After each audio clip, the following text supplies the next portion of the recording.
Hey Mama, nicht dein Ernst, ich brauch auf gar keinen Fall eine Jucken. Hör den Scheiß, den musst du stoppen, weil sonst muss ich nachgegucken. Ihr könnt die drauf, dass die kurze Hosen halt nicht geht, dass ein Thermometer 3 Grad steht. Ich find die oft zu blöd. Jetzt steht die da vor mir und verzählt von Frau die Knie und behauptet, dass ich früher wieder meckert lange Hosen dick und nicht am Arschlicht Hosen.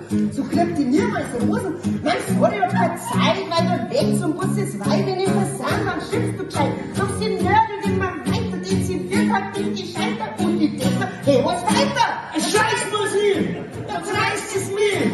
What the fuck, Scheiß Musik! Scheiß Musik! was reißt es mir? Hey, what the fuck, yo, Scheiß Musik! Hey!